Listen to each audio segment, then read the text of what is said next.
The War of the Wolf and the Fox. Today's classic tale is from the Green Fairy Book, a collection of tales assembled and translated by Andrew Lang, published in 1892. There was once upon a time a man and his wife, who had an old cat and an old dog. One day the man, whose name was Simon, said to his wife, whose name was Susan, "Why should we keep our old cat any longer? She never catches any mice nowadays, and is so useless that I have made up my mind to drown her."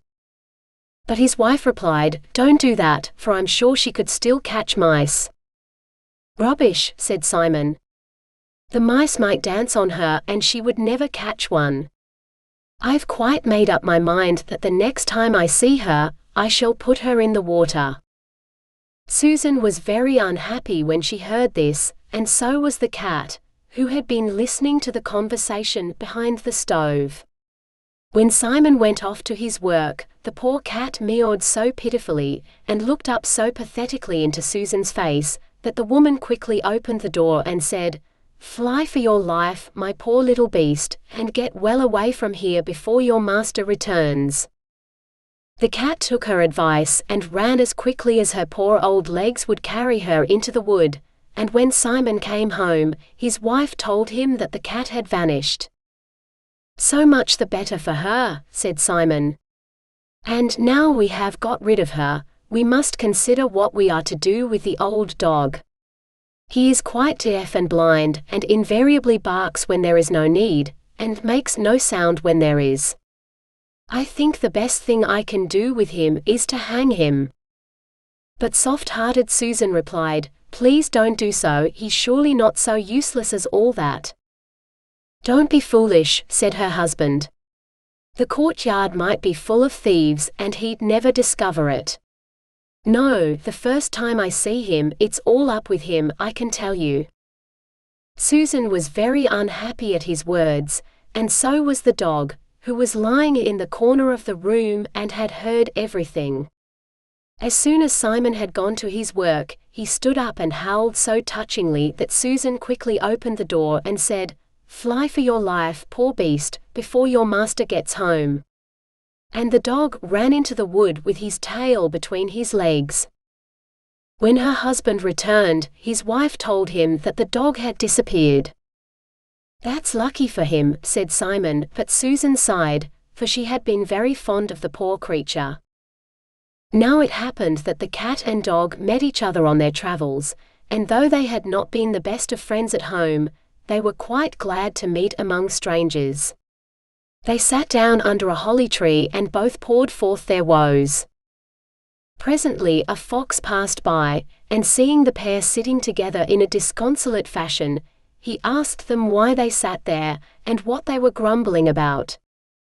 The cat replied, "I have caught many a mouse in my day, but now that I am old and past work, my master wants to drown me." And the dog said, "Many a night have I watched and guarded my master's house, and now that I am old and deaf, he wants to hang me." The fox answered, "That's the way of the world. But I'll help you to get back into your master's favor, only you must first help me in my own troubles." They promised to do their best, and the fox continued, "The wolf has declared war against me, and is at this moment marching to meet me in company with the bear and the wild boar, and tomorrow there will be a fierce battle between us." "All right," said the dog and the cat, "we will stand by you, and if we are killed, it is at any rate better to die on the field of battle than to perish ignobly at home." And they shook paws and concluded the bargain. The fox sent word to the wolf to meet him at a certain place, and the three set forth to encounter him and his friends. The wolf, the bear and the wild boar arrived on the spot first, and when they had waited some time for the fox, the dog and the cat, the bear said, "I'll climb up into the oak tree and look if I can see them coming." The first time he looked round he said, "I can see nothing," and the second time he looked round he said, "I can still see nothing." But the third time he said, "I see a mighty army in the distance, and one of the warriors has the biggest lance you ever saw." This was the cat, who was marching along with her tail erect. And so they laughed and jeered, and it was so hot that the bear said, "The enemy won't be here at this rate for many hours to come, so I'll just curl myself up in the fork of the tree and have a little sleep."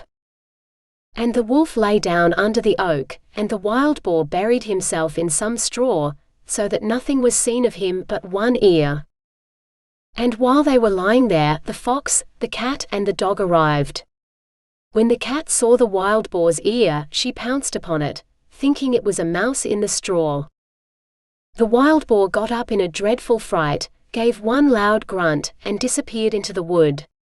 But the cat was even more startled than the boar, and spitting with terror, she scrambled up into the fork of the tree and, as it happened, right into the bear's face. Now it was the bear's turn to be alarmed, and with a mighty growl he jumped down from the oak and fell right on the top of the wolf and killed him as dead as a stone. On their way home from the war the fox caught score of mice, and when they reached Simon's cottage he put them all on the stove and said to the cat, "Now go and fetch one mouse after the other, and lay them down before your master." "All right," said the cat, and did exactly as the fox told her. When Susan saw this she said to her husband, "Just look, here is our old cat back again, and see what a lot of mice she has caught." "Wonders will never cease," cried Simon. "I certainly never thought the old cat would ever catch another mouse." But Susan answered, "There you see, I always said our cat was a most excellent creature, but you men always think you know best." In the meantime the fox said to the dog, "Our friend Simon has just killed a pig. When it gets a little darker, you must go into the courtyard and bark with all your might." "All right," said the dog, and as soon as it grew dusk he began to bark loudly. Susan, who heard him first, said to her husband, "Our dog must have come back, for I hear him barking lustily. Do go out and see what's the matter, perhaps thieves may be stealing our sausages." But Simon answered, "The foolish brute is as deaf as a post and is always barking at nothing," and he refused to get up. The next morning Susan got up early to go to church at the neighboring town, and she thought she would take some sausages to her aunt who lived there. But when she went to her larder, she found all the sausages gone, and a great hole in the floor. She called out to her husband, "I was perfectly right. Thieves have been here last night, and they have not left a single sausage. Oh, if you had only got up when I asked you to." Then Simon scratched his head and said, "I can't understand it at all. I certainly never believed the old dog was so quick at hearing." But Susan replied, "I always told you our old dog was the best dog in the world, but as usual you thought you knew so much better. Men are the same all the world over." And the fox scored a point too, for he had carried away the sausages himself.